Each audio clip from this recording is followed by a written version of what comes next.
Welcome to Sakshi exclusive. Friends, మరో యుద్ధం మొదలు కానుందనే శబ్దం గాల్లో వినిపిస్తోంది. ప్రపంచం మరోసారి రక్తం చూసే రోజులు దగ్గరగా వస్తున్నాయి.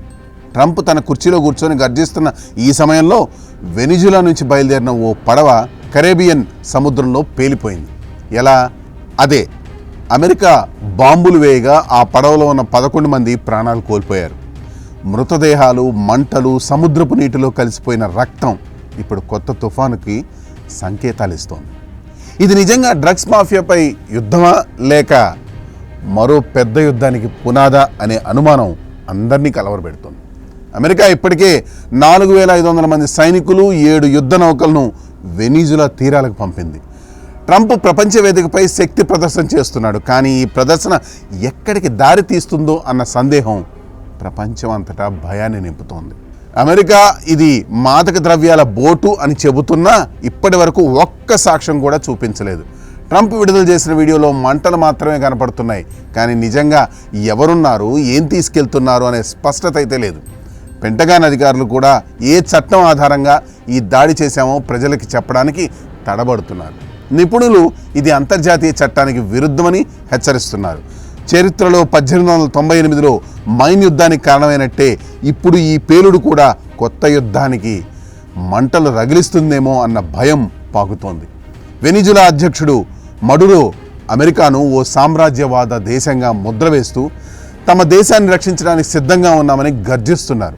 America secretary of state Marco Rubio ఈ ఘటనను మరింత మంటలు రగిలించేలా ప్రవర్తిస్తున్నారు.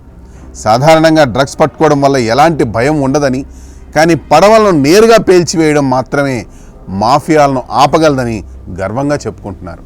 ట్రంప్ వెనుక నిలబడి రూబియో మాట్లాడిన మాటలు అమెరికా లోపల ఉన్న లాటినో కమ్యూనిటీలను విభజిస్తున్నాయి.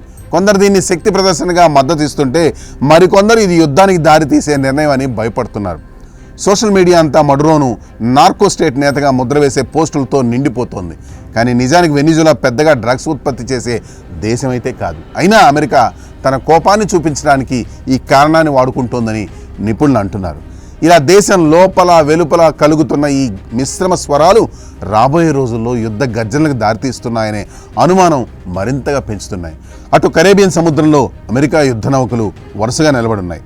మిసైల్ డెస్ట్రాయర్లు, అణు జలాంతర్గాములు, ఇంటెలిజెన్స్ విమానాలు అన్ని యుద్ధ వాతావరణాన్ని తలపిస్తున్నాయి. ఇది కేవలం డ్రగ్స్ ఆపరేషన్ కాదని, కొత్త గన్ బోట్ డిప్లొమసీ ప్రారంభమైందని నిపుణులు చెప్తున్నారు.